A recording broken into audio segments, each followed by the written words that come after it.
This episode is presented by DraftKings. DraftKings, the crown is yours. Got a lot of stuff that I still want to get to here, but Mike, you're hosting a screening on Thursday. Is everyone invited to this? How does this whole thing work with you and a screening, and you're trying to move and shake in the movies? Well, I just did one for Friendship. A friend of mine was the executive producer on that project. This one was a little bit more organic and had a little bit more to do with me and my connections. We're going to be hosting a screening, 2 screenings, 6:30 and 10:30 show.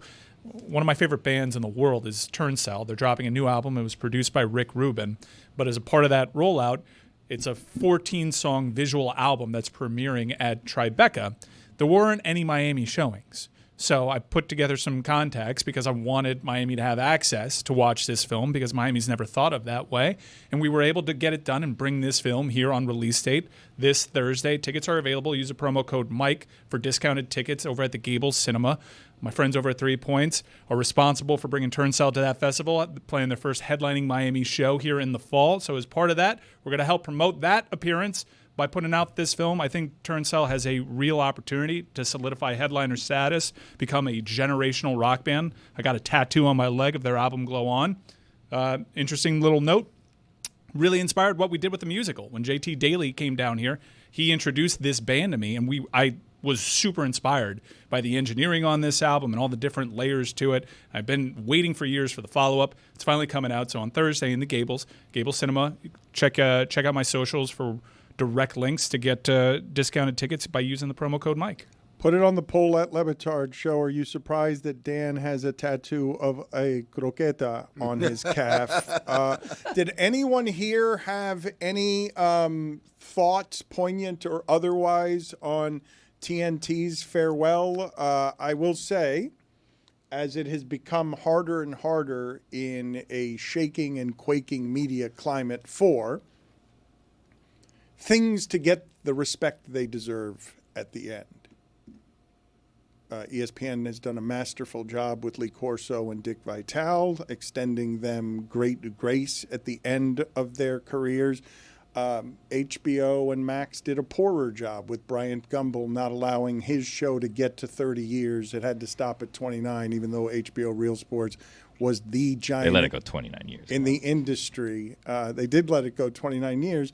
I understand how you don't get your feelings hurt by that stuff, but when Tony Reale doesn't get to 5,000 shows because he's got to stop at like 4,900 and whatever, there's just some corporate stuff that happens that you're like, oh, come on, it didn't have to be like that. It didn't have to be all dried up at the end. What are you smiling about, Mike?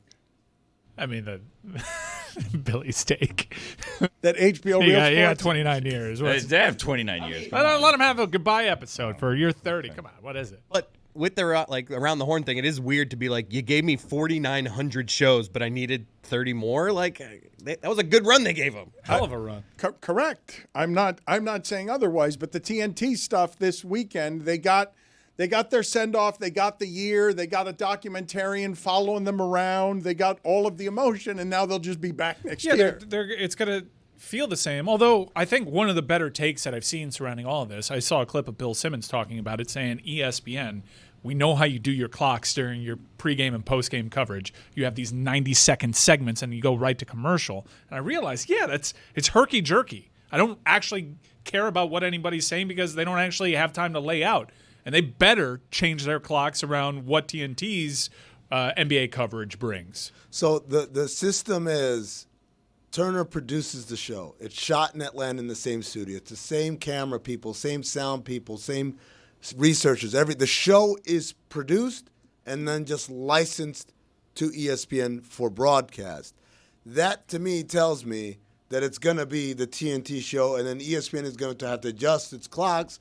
And by the way, that might mean adjusting its advertising rates because now you've got the IT show on the worldwide leader of sports. It's like, oh, this is a classic example of yesterday's price is not today's price. And so that's what I believe because the way all the Turner people have been talking and, down to Shaq saying, we're not coming to F around and then dropping the F-bomb anyway because it's the last show, indicates to me they're not going to take notes. It's not going to be like, guys, we love you. Okay, we need you to get in and out in 90 seconds because we got that first commercial break where we got to show Draymond Green chasing a basketball because of wolves or whatever. Like, that's not going to happen. They're going to do their show, and ESPN is going to have to adjust. Well, it's a similar setup to what they have with McAfee, which is licensed and produced out of Indianapolis, where Pat does it. And if you've watched the show, especially in the early going, Pat would have a difficult time with the clocks because he had to concede to ESPN's network clocks. And I don't know if that's been alleviated some, if it's still an issue that he runs into. I haven't seen it recently enough to know that, or if ESPN just decided to conform to his clocks.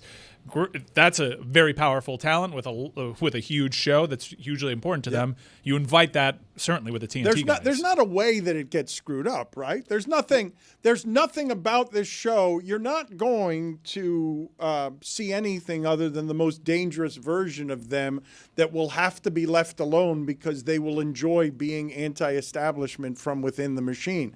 Charles Barkley will enjoy feuding with the ESPN talents on ESPN and not caring what any of them think. There will be more Kendrick Perkins and Shannon Sharp kerfuffle stuff where your celebrities, this is the big show coming to ESPN, and they're not coming to be changed. Giving them championship rings was a bit much. Like, they are never going to wear NBA on TNT championship rings seriously. Like, that, was that not a bridge too far, It's a maybe? gesture. It's a nice gesture. I mean, a nice, by who to whom? Like, a nice gesture to, like, Charles Barkley, who makes how many $1 million a year? You need to give him a championship ring? Yeah, at least he's got a ring now. Yeah. You think? How about they buy things for the people that, aren't going to be going to ESPN? They did. You think- Did they buy championship rings? No. When they buy them? Jobs. They get to keep their jobs. Yeah. That's not. Do you guys think Ernie was mad at Shaq for stepping on his dismount? Yes. I was. Yes. Because Ernie, like, they all went, like, you go first, Shaq, then Kenny, Yeah. then Charles. All right, Ernie, bring us home. They cleared And the he lane. dismounted with, "This is the NBA on TNT." But before you finish, Hey, guys, One more guys, thing guys. before we go. Hey, guys. Let's do the mic drop. And it's just like, just do the mic drop, Shaq. Like, visually, the mic drop would have been perfect. We but should it's all just do like, it. No. it was so Guys, perfect, actually. We all got to do it. When you think about it, it was perfect. One more thing before we go. Guys, before you go, Ernie, don't leave it. I know you scripted this whole perfect dismount. Don't leave it. Let's drop our mics. It'd be Couldn't cool help if we all Ernie did did the thing Dan does sometimes where he, like, spinned his chair around. it. Yeah. I He sure don't. did. What is Shaq He doing sure right now? did. I will not be part of this. I will spin around. Dan doesn't have a dismount where it's just a spin of the chair. And then But poor Ernie is like, Ernie knows what the moment means. Ernie's father handed down broadcasting at Turner. Ernie's the reason that they will not leave there.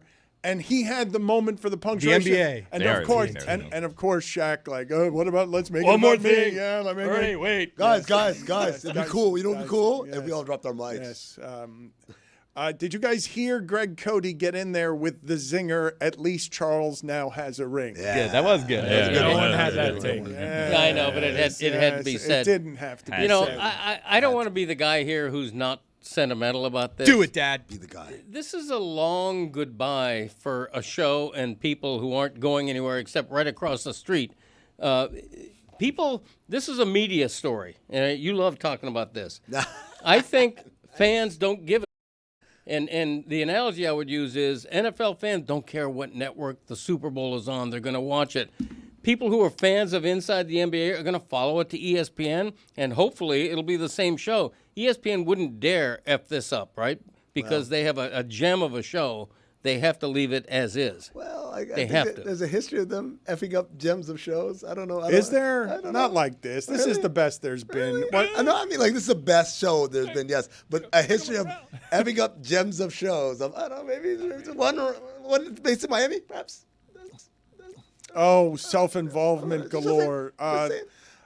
Bill Simmons did say on his pod yesterday that he believes ESPN is going to F this show up. He cited the idea that the shows won't be able to go long. They're going to have all those super short commercials. They'll be preempted by stuff. But the face that you see in this screen right here, and I can't totally see it because Greg Cody is advertising all his stuff here, and so I can't see the lovely face of Thank you. Nick Offerman. There it is. Look at him. Look at him. He has been on a run here recently. You surprised me. and I don't know why I say this, you shouldn't anymore, on The Last of Us, and now he is Mike Ryan. He's in Mission Impossible: The Final Reckoning, and this is a bit confusing to me because I just don't think of Tom Cruise and Nick Offerman on the side of a plane, doing stunts together. It's not what comes to mind. Well, that's originally. also not really what happens. Not to give away the film. Oh, no. Okay, well, Spoiler alert. Not gonna give away, but you can tell from the trailer Nick Offerman isn't also hanging off the side of the plane. all right. Well, Sometimes- let's talk to him. It's in theaters and IMAX everywhere now. And good seeing you again, Nick. Can you take me through the story of how it is that you ended up on Mission Impossible? And are you old enough to even remember the television show? No. Good morning. Nice to see you. And no, I don't remember the television show. I have no idea how I ended up in the movie. Chris McQuarrie, the director, called me and said he wanted me to play the chairman of the Joint Chiefs of Staff. And I said, this truly is a wild and wonderful world. But it was an incredible adventure getting to work on that. And do you have any good stories that surprised you of the experience? Like, what were you expecting versus what it is that you got? Well, I've never worked on a big budget sort of action franchise. And the astonishing thing is the way they actually workshop every storyline in the movie. So we'll get up on our feet and we'll start shooting something. And Tom and the director, Chris McQuarrie, will scrutinize everything and say, I feel like this can be more intense, like the audience is not wetting themselves yet. And so they keep tweaking things and giving people different dialogue. So it was kind of fun seeing the final cut because we weren't sure which direction our storylines were going to go. So is he obsessive compulsive about making sure his hands are on everything because it's his baby? Well, yeah, I mean, I think it's just his jam. He's like a chef, He's like he needs to taste every dish before it goes out to the floor. But I mean, it obviously works. That's why his action movies. I mean, and watching him do those stunts, like nobody does that. That's why he's the top action movie in history. Like no one remotely does the stuff that he does, and he really does it. There's never a stuntman. Were you present for any of it where you're like, he's bad crazy? What is this? This is not wise. I was present for some stuff around the office, as it were, but they did a big presentation one day while we were shooting to show us all the biplane stuff that they had cut together. And I was standing next to him. It was actually on his 60th birthday. And he said, this is my favorite thing in life. This is why we're all here. There's nowhere I'd rather be on my birthday than here making movies. And we watched this biplane stuff and we just shook our heads and said, if you weren't standing here, I wouldn't believe that you had survived this. It's just astonishing. So then this sound here isn't surprising to you at all. This is right in line with everything Tom Cruise is when asked this question. Also, got to ask, Father's Day is just around the corner. What would an ideal Father's Day look like for you? Hey, just having fun, man. Making movies, big adventure, having a great time. What a pro. What is that? That's not pro. what Father's Day. That's a great Father's Day. That's exactly. Offerman, your answer is exactly the same there, correct? Apparently he likes his Father's Day like he likes his birthday, and that is making movies. Yeah, big adventure. Did you find yourself a bit awed that you're a part of the Mission Impossible franchise?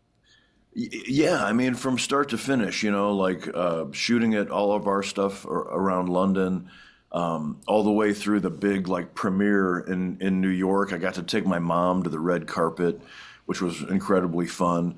I've been lucky to get work as an actor, but nothing on this scale. So sort of standing with the stars of this movie still feels really surreal to me. Well, what does that mean when you're looking at scale and you're like, I used to do this and now I'm doing this? This is big Hollywood stupidity.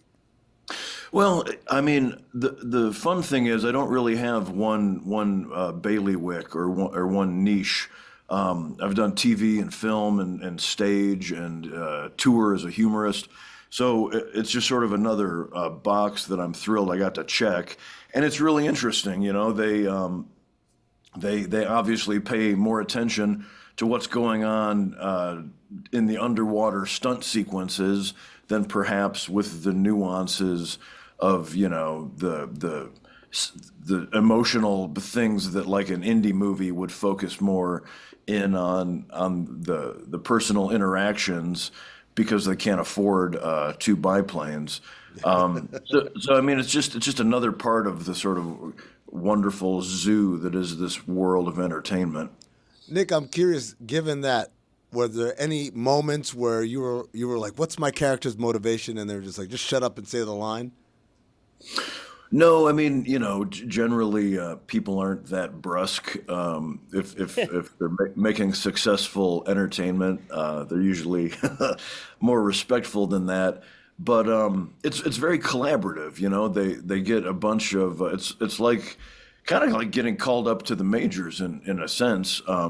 You're suddenly the other members of the cabinet of President Angela Bassett are Janet McTeer and Mark Gatiss and Henry Cherney and all of these sluggers, and so you're quickly and with great acumen working out these scenes together. You know, are we achieving the highest possible octane to make us worried about what's going to happen with Tomcat? Do you have insecurity around this? Do you have any imposter syndrome? Do you have, and I don't mean that you should, I just never know like how small someone feels in surreal circumstances. It's definitely there, but I'm able to take care of it. Like I know, you know, I've learned over the years that whatever clumsiness or fallibility I might bring to the table, that's just human. And, you know, people, if I talk too slow, which I do, or if I don't make enough facial expressions, which I don't, that's why people have hired me. And so it is really fun. I mean, you're got to be nimble on your feet. Because they workshop the movie, you don't have your script for a long time. Like you get your script and you got to learn it, and suddenly you're shooting it. And so you got to really keep your knees bent and be ready to play some defense. But it's a lot of fun because you can tell that you're all in it together. And again, it's supportive. Nobody's going to yell at you. If you make a mistake, everyone's like, all right, let's go again. We got this. Come on, buddy. Rank them hardest to do to least hard to do. Comedy, drama, action. Hardest to do is comedy. It's the same technique as drama, but the stakes are higher. That's what makes it funny. Drama is, for me, as a taciturn Midwesterner, staying in touch with my emotions and like allowing an emotional story to come out of this granite face can be challenging.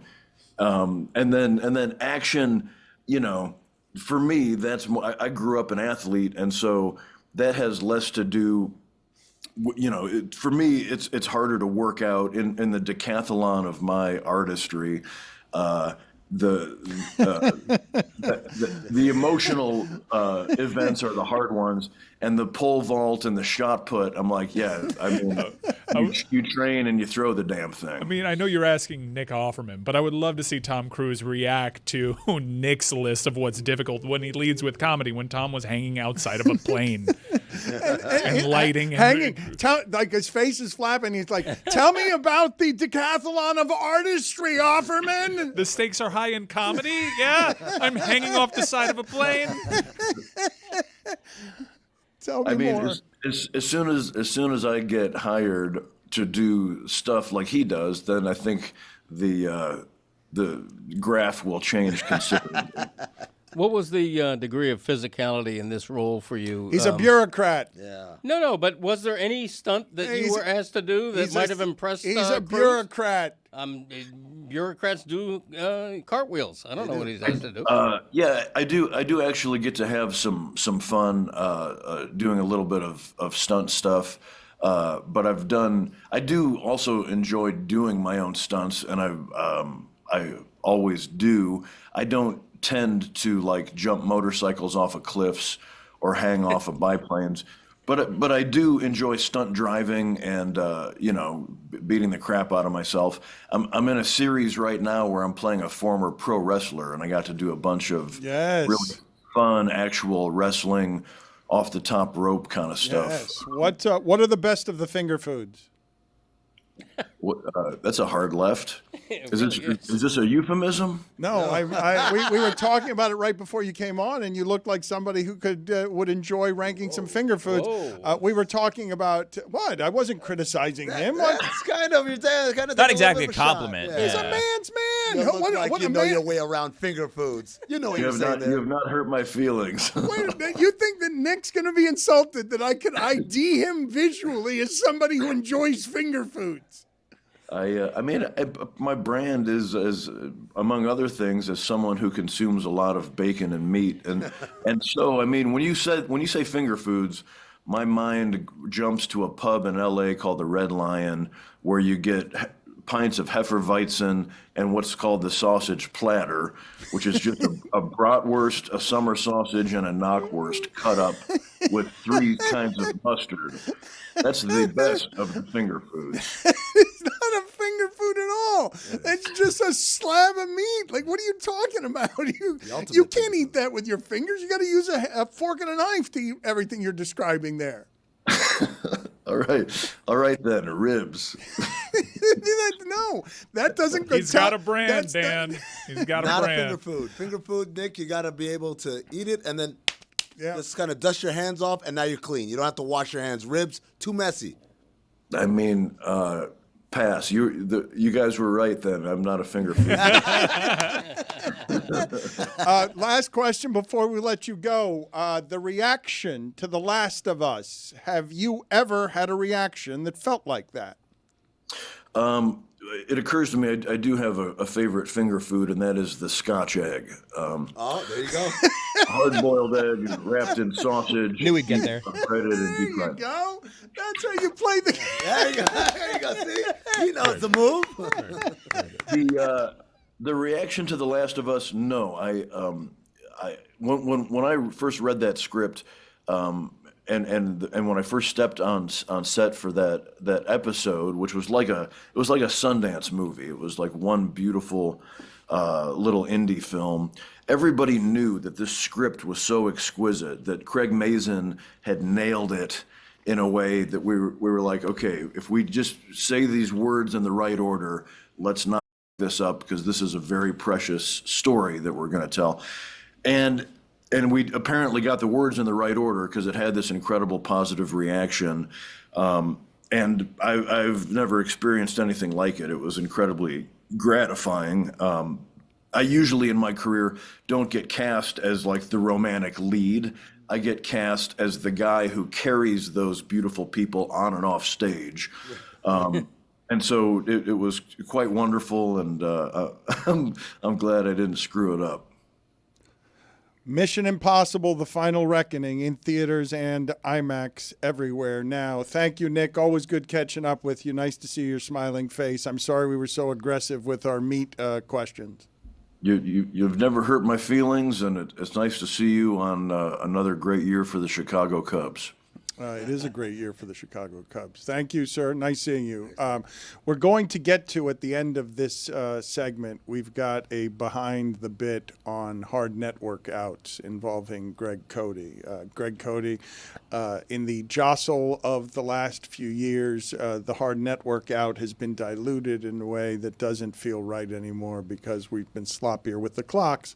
But we are going to celebrate that for a few minutes here at the end of today's second hour. I always enjoy talking to Nick Offerman. What are you guys smiling about back there? Well, it's just we talked about how ESPN changes shows. This was an ESPN thing. We have the freedom now. We don't have to get cut off by clocks anymore. This was a huge pain in the butt when Greg Cody would join our show, because we had to adhere to these clocks. And to hear you wax poetic about a rigidity that was installed by ESPN that we spun into a win, no doubt. But it's funny that you miss what is considered a rigidity because you can take segments pretty much as long as you want now. I just don't believe that they're going to make the mistake of doing anything to that show that wouldn't allow that show to be that show, because those guys will then start complaining on the air in a way that no other personalities in the history of ESPN will have been allowed to do. And you're just like, there will be inner office stuff that happens if they try to change that show.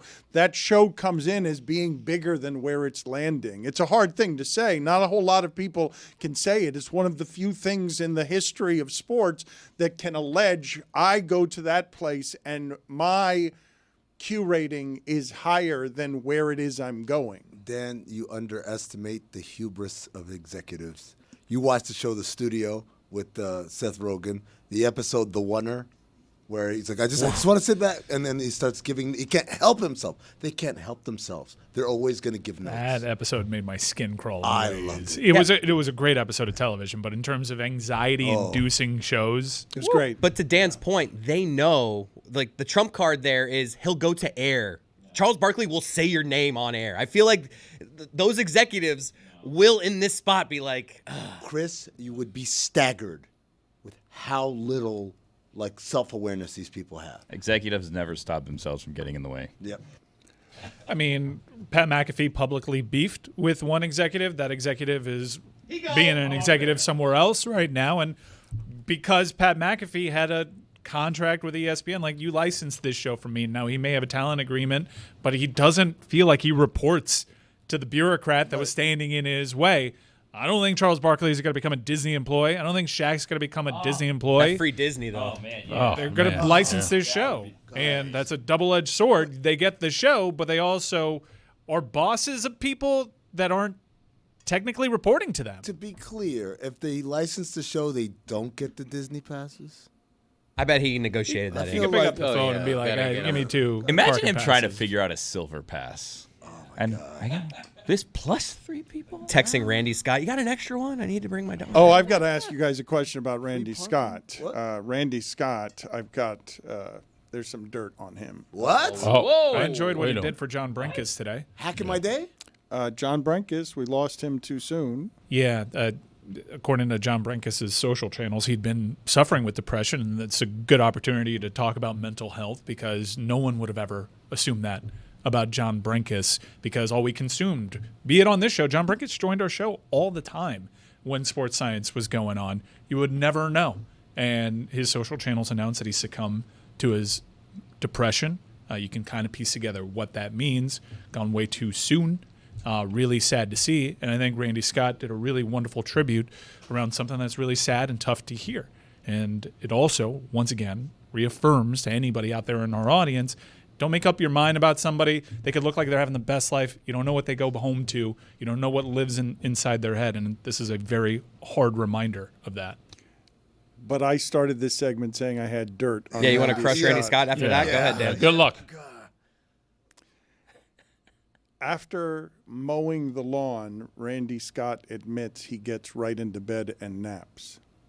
That's wild. absurd. You literal dirt. But the segue was terrible. Yeah. Really was. Yeah. Well, we should have mentioned the John thing probably earlier. Probably earlier, but Is that on the topic But yes, sheet? Dan, that is gross that he does that. So terrible. beyond the bit we stumble into here. Yeah, gross and wonderful. Randy Scott. This is the new and unimproved Dan Le Batard Show with the Stugotz. Gamble on by DraftKings. This is Behind the Bit. This is Behind the Bit. This is Behind the Bit. We take you back to a better time in the show's history, a time, at least for me, where I was happiest because we were at ESPN.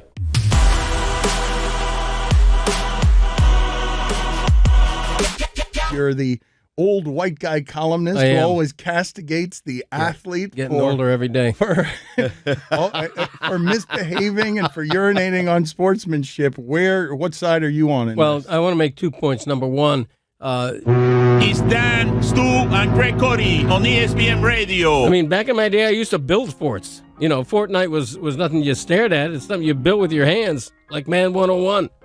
It was. This was the Dan Le Batard Show on ESPN Radio. I would Google my name and Coco. Don't have enough time. It's Dan, Stu, and Greg Cody on ESPN Radio. Dan Jimmy? Campbell, Man Campbell, Man Campbell, right. Jimmy Johnson. Otherwise, you never know. It's Dan, Stu, and Greg Cody on ESPN Radio. Please explain the hard network out. Well, I've missed so many of them. Apparently, I don't know what a hard network out is. For some reason, the listeners seem to enjoy it when I miss a hard network out. They all enjoy it. You know, but it doesn't happen intentionally. Hard Network Out was born out of necessity. We had to adhere to network clocks with ESPN, which was truthfully a struggle for everybody. So we instituted a sounder that was just unavoidable because the time we had to break was unavoidable at the bottom of the hour. Nobody had a harder time with that concept than Greg. Oh boy. Greg is just oblivious to everything that's going on in that studio. Dan and I noticed it early on. By the way, I will say this, Greg has been a breath of fresh air for our show. The audience loves him, the staff loves him, I love him, but he has no clue what the hell is happening and what we're doing every single Tuesday that he comes in. And so we noticed it, and we thought it'd be funny to try to cut him off at a hard network out. We were still at ESPN, so we had to be out by a certain time at the end of every hour. And we figured Greg eventually would catch on to the fact that we're asking him questions at the end of every hour with about 4 seconds to go on the clock. I made the imaging. I took a gold horn that the New York Islanders had in 1996, and then I spliced it together with Poppy. It's Dan, Stu, and Greg Cody on ESPN Radio. And there you have the imaging for the Hard Network Out. Has Greg ever asked you guys, like, why do you keep cutting me off? He still doesn't know. No, he keeps talking through them. We're taking advantage of an old man. I think at one point Dan wore a clock on his head, and Greg still didn't know. That's why he undersells when he says, we noticed that Greg Cody was oblivious. This is us working around the general incompetence of Greg Cody at all times. Yes. He doesn't know what time in the show we are, even if I'm wearing a clock that says so on a baseball cap. Eventually, it got so bad that we're like, okay, we're just going to make this a joke, and we're going to see how we can trick him into tripping over this finish line. And it's never once been faked. Everyone thinks that some of them are so perfect that we must have maneuvered him into position with him acting with us. Never. It's never fake. To me, the hard network out is just, it kind of encapsulates my dad on this show in one bit, because it's something that the audience has always thought is fake, but it's just my dad not really getting what we're doing around here. And that's why he's one of, I think, the best, even more than Stugotz, the best character on our show, because it's not a character. Because I just feel like it is such a good example of you on this show. Like, you are just, you're yourself. You're not a character. Yeah. You're not gonna learn. Even after the 12th time we've gotten you in 6 months, you're just gonna show up next week and you're gonna forget about it again. And it's a beautiful thing. Never Dan would wear a hat with the clock counting down. He would be looking straight at Greg with a countdown clock that would go to 0. He would complain that the clock wasn't anywhere that he could see it, and even when we removed all of those excuses, he'll just never change those things. It'd be weird for him to all of a sudden grasp it now, right? No, I know there's a countdown clock even now, but I'm looking at someone I'm talking to. You have to be able to do. I'm looking over there. You have to be able to multitask. And the clock is up there. Yeah, it's a lot to do. And I'm looking at people. I'm looking at eye level. Yeah. I'm never going like that and looking at a clock. And you can tell it's very difficult. Look to this. I've never worn a watch. I don't use my iPhone as a clock. I don't care what time it is. I'm sure like the group Chicago said, does anybody really know what time it is? I know, but I don't care. Really care? Yeah. We told you repeatedly to go to the doctor. You ignored us. You finally went to the doctor, and the results of your visit to the doctor were what? Yeah, after several tests, they found a tumor in my chest. It's Dan, Stu, and Greg Cody. It's Dan, Stu, and Greg Cody on ESPN Radio. I don't particularly enjoy the hard network out. I asked that question. I left him about 3 seconds. 3 seconds to answer a serious question about a visit to the doctor and a tumor. We can't do better than that. Comedically, we can't do better than Tumor, and then him starting the next thought with, and then just a foghorn all of a sudden. That was perfect. Perfect. Perfect execution. Like, yes. We knew as soon Yes. as that happened that's as well as that bit of incompetence. You want can be like done. 1.5 words to come out, and then boom. Yes, one and a half. If one of the words is tumor, just a couple of syllables, Yes. one of them's tumor, you've got comedic gold. What makes that great is we are talking, I think it's the only time we've done this, about such a sensitive topic. That's right. We had genuine concern and then immediate laughter in his face, braying laughter. About a tumor. When they did a hard net workout on me describing the most major surgery I've ever had in my life, that one I had to laugh at because it's just so absurd. And that one told me that if they're going to do a hard net workout on me for that, nothing is off limits. You know, it's all about the show first because, you know, I'm talking about a major big fist-sized tumor being removed from my cheek and benign tumor, benign for everyone else. It was benign, yes. He's fine. Chris, were you there for the hard net workout, the tumor one? Yes, that was a rare Dan was out. Like, we rarely have like show historic moments when Dan's out. And that was one of them. Stugotz driving the show, walking you right into it. That is just an all-timer because that was a scary time for us. Was that pre-surgery? Was that when you had the tumor still in you? I'm trying to think back. No, I think that was after my surgery. So you had the surgery. Yeah. So we were feeling better about his health then. But I Yeah. just remember late in that minute, like late in that segment of like, oh God, Stugotz is starting this topic. And it was just like all of our eyes, all of us in the back, we got a combination of excited that, oh my God, this is going to be an epic hard net workout, and a little combination of, I hope my dad is fine with this because it's a very sensitive subject. Yeah, well, I had to laugh at it, first of all, because I was feeling euphoric relief because it was major surgery. And, you know, a week or two before that, my wife and I are sitting in an oncologist's office finding out test results, whether or not the tumor right in the middle of my chest was cancerous or not. I was terrified, you know, and it was benign and the surgery went well. And that was probably my first time on the show after the surgery. So probably would have gone differently. fine. Probably would have gone differently if it wasn't benign. We You probably wouldn't think? have. We probably would have spared you the hard net workout. I'd like to think so. But with this show, you never know. It's Dan, Stu, and Cody on ESPN Radio. Folks out there in the audience, temperature's starting to turn up a little bit. That means a lot of you and your families and your friends are going outside, having a perfect grill day, maybe out by the pool. Now, imagine yourself, grill side. Your veggies, your meats, they're all prepped, ready to go. Kids running around in the background. Lawn, perfectly manicured to perfection. It all sounds pretty great. This sounds like a good time. Now you make that good time a Miller time because it is all made better with a white can in your hand of that beautiful Miller Lite. Celebrating its 50th anniversary, Miller Lite. Almost 20 years have they been partnered with our show, making your good times Miller times every time out. There's just something about a perfect grilling day. Sun's out, friends show up, that first sip of Miller Lite, you know, it just hits different. I've been stocking the cooler with Miller Lite 4 years on these grilling days, and for good reason. It's brewed for taste, and it's only 96 calories and 3.2 grams of carbs. This year, Miller Lite turns 50. That's 5 decades of cookouts, laughs, and ice-cold moments that never miss. It's the original light beer, and it's still my go-to. Great beer, great times. Grill on. Miller Lite. Great taste. 96 calories. Go to MillerLite.com/Dan to find delivery options near you. Or you can pick up some Miller Lite pretty much anywhere they sell beer. Cheers to 50 years of Miller Lite. Celebrate responsibly. Miller Brewing Company, Milwaukee, Wisconsin. 96 calories and 3.2 carbs per 12 ounces. We're rolling. Go ahead. Post-game, Dad. Take us. Yeah, keep praying. Go ahead. What are you talking about? What are we doing here? That's not his Post-game. role, guys. Post-game. Like, you don't put the man in that Seriously, spot. He does. I mean, He's done it. What's at the regularly. top of your head that you want to get? Any sports takes you want to fire off here as this post-game is now in your hands? I mean, I would love to talk soccer. Mike, you and I are interested.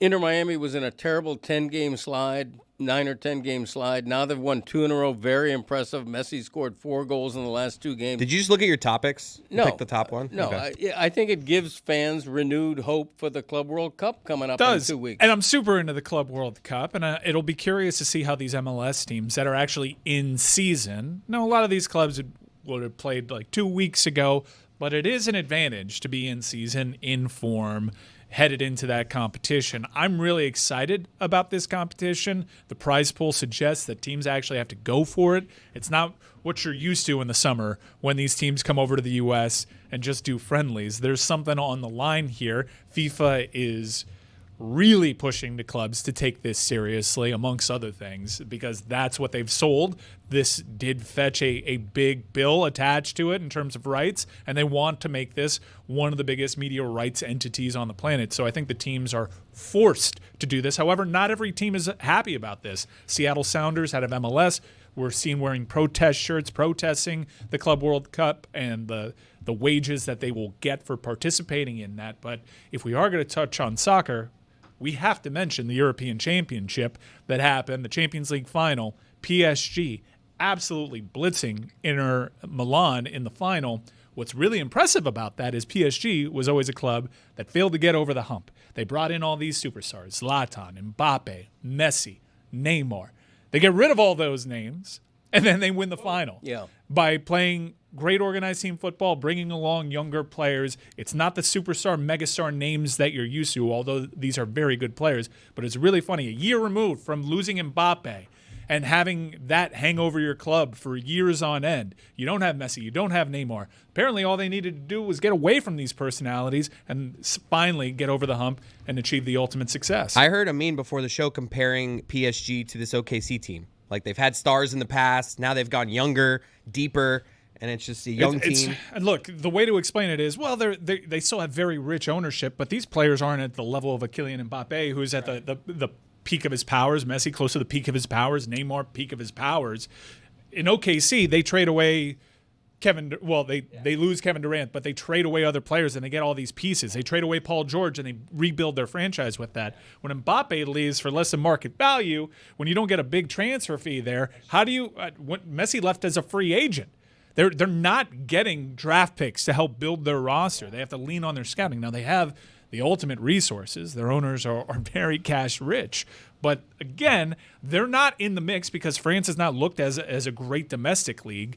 They're not often in the mix for the best players in the world anymore. They were looked as a club that was a launchpad club that people would either go to at the end of their careers or to launchpad success for more regular competition. So to see PSG in this spot so closely removed from the likes of Neymar, Messi, and Mbappe is really impressive. In the 70-year history of this tournament, it's the first 5-goal margin ever, which is pretty darn impressive. You don't do that to Italian clubs in finals. You don't do that. Right. I watched every second of that game. I was riveted.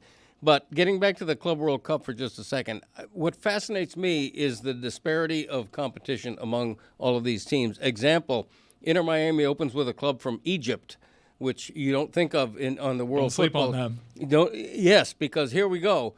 And Messi's used to this the past couple of years in this league. You've got a team from Egypt that nobody knows very much about. That team will never take a pitch more motivated than when they're playing Lionel Messi, and that's what they have to put up every game, Miami. Look at that. You landed the plane. Did Good I? job. Just hit that kind of thing and we're done. Hey, that kind of thing.